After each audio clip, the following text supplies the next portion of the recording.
Nya Bradsok, ang akong pangutana Bradsok, matud pa sa uban Bradsok kani ganing mahitungod aning atong rosaryo Bradsok, kining misteryo sa kalipay, himaya og kaning kasakit Bradsok.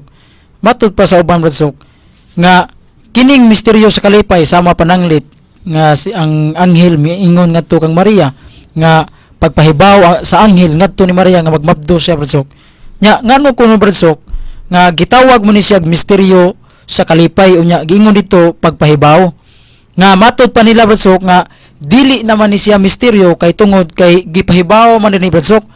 Nya matud pa Bradsok nga kung wingon tag misteryo dili day nato ni matugkad, dili day nato ni siya maingnon nato Bradsok nga makabot nato sa tawhanon nato sa labutan. Nya kining pagpahibaw sa anghel Bradsok ni Maria gipahibaw namna gipadayag namna nganong gitawag na natog misteryo sa kalipay. Pareho kog pagpatinaw Bradsok. Gitawag na mysterious kalipay, yugto nga malipayon ang kalibutan tungod kay lagi atong nasayran sa balang kasulatan nga sa Roma 3 G size 23 sa Roma, suat San Pablo sa Roma, ang tanang tao sa kalibutan nakasala ug nawad-an sa himaya sa Dios. Kanang himaya ang gisgutan, that is equivalent to the grace of God. After the sin of Adam and Eve, we inherited the absence of grace in our souls caused by the sin of Adam and Eve.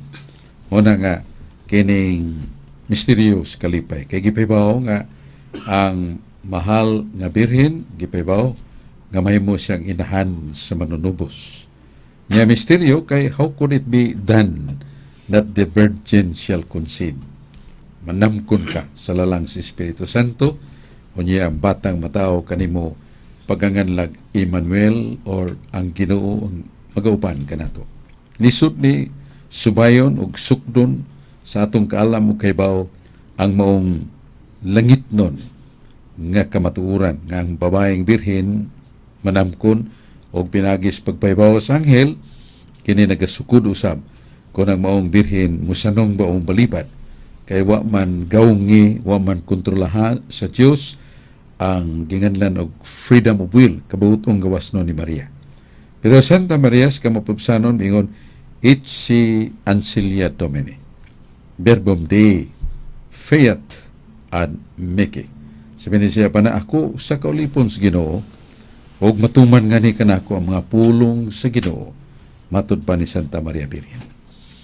Na masa nato sa Lucas kapitulo 1 28 ngadto sa 35. So mo nang nganlan og misteryos kalipay kay dakong misteryo di matugkad sa panabot og sa kaalam sa tao. How could it be? The virgin shall be always a virgin when she conceives.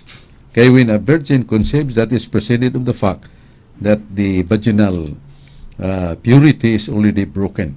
Pero nganlan mga po siyang birhen.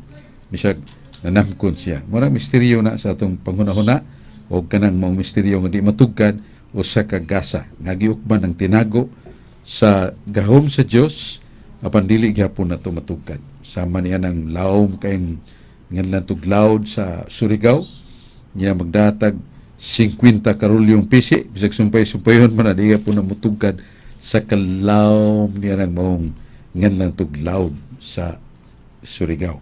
So mo na ang atong salabutan di kaabot ug di makasabot niya na.